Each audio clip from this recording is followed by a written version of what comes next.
Ramayan episode 13। मरीच की चाल। स्वर्ण मृग और विश्वास की परीक्षा। ये वह दिन था जब वन की शांति माया के स्वर से टूटने वाली थी। ये वह क्षण था जब अधर्म सीधे युद्ध नहीं, भ्रम का मार्ग चुनता है, क्योंकि जहां धर्म सजग रहता है वहां माया सबसे खतरनाक हथियार बनती है। दंडकारण्य की प्रभात वन में सुबह का समय था। कुटिया के पास सीता फूल चुन रही थीं। लक्ष्मण सावधानी से चारों दिशाओं पर नजर रखे थे। राम ध्यान में लीन थे। सब कुछ संतुलित था, पर अधर्म संतुलन नहीं चाहता। लंका की योजना। लंका में रावण अपने सिंहासन पर बैठा था। शूरपणखा उसके सामने अपमान और क्रोध का विष लिए खड़ी थी। उसने सीता के सौंदर्य का वर्णन किया, ऐसा सौंदर्य जो मन को बांध ले।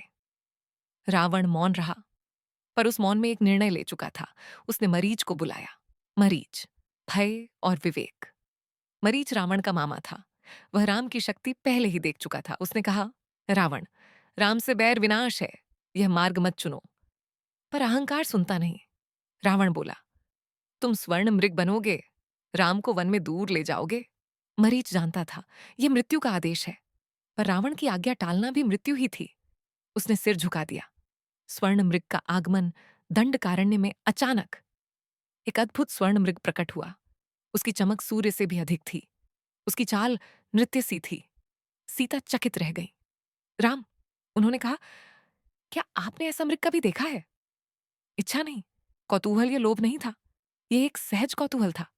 सीता बोली, यदि यह मृग हमारे आश्रम में हो तो यह सुंदर स्मृति बने।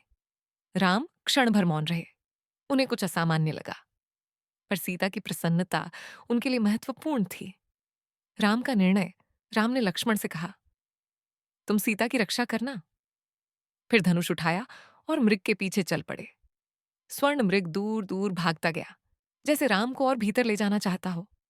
माया का खेल। मृग कभी दिखता, कभी ओझल हो जाता। वन अधिक घना होता गया। राम सजग थे, और तभी उन्होंने बाण चलाया। मृग गिर पड़ा, पर गिरते ही वह मरीच के रूप में परिवर्तित हो गया। मरीच की अंतिम चाल। मृत्यु से पहले मरीच ने राम की ही आवाज में पुकारा, हाँ लक्ष्मण, हाँ सीते। यह स्वर वन में गूंज उठा। राम समझ गए, ये माया की अंतिम चाल है। सीता का भय कुटिया में। सीता ने वह पुकार सुनी। उनका हृदय कांप उठा। ये राम की आवाज थी। उन्होंने कहा, लक्ष्मण स्थिर रहे। भाभी, उन्होंने कहा, राम को कोई हानि नहीं पहुंचा सकता। संशय की दीवार पर भय तर्क नहीं सुनता। सीता व्याकुल हो उठी। यदि कुछ हो गया तो? उन्होंने लक्ष्मण को जाने का आदेश दिया। लक्ष्मण दुविधा में पड़े। लक्ष्मण की सीमा। राम ने मुझे आपकी रक्षा का आदेश दिया है, उन्होंने कहा। पर सीता का भय अब आरोप में बदल रहा था। उनके शब्द तीखे हो गए। लक्ष्मण आहत हो उठे। लक्ष्मण रेखा। अंततः लक्ष्मण ने कुटिया के चारों ओर एक रेखा खींची। इस रेखा को कभी पार न करें, उन्होंने कहा, और राम की खोज में वन की ओर बढ़ गए। कुटिया अब खाली थी। रावण का प्रवेश यही वह क्षण था। आकाश कुछ भारी हो गया। एक साधु के वेश में रावण कुटिया के पास आया। भिक्षा मांगी। सीता धर्म से बंधी थीं। उन्होंने रेखा पार की और माया सफल हो गई। भ्रम की विजय रेखा पार करते ही साधु रावण बन गया। आकाश कांप उठा। सीता हर ली गई। वन साक्षी बन गया। यह हरण केवल एक स्त्री का नहीं था, यह धर्म के धैर्य की परीक्षा थी। कथा का अंधकार। स्वर्ण मृग अब सिर्फ एक प्रतीक था कि माया सबसे पहले दृष्टि को भ्रमित करती है, और भ्रम सबसे पहले विश्वास को तोड़ता है।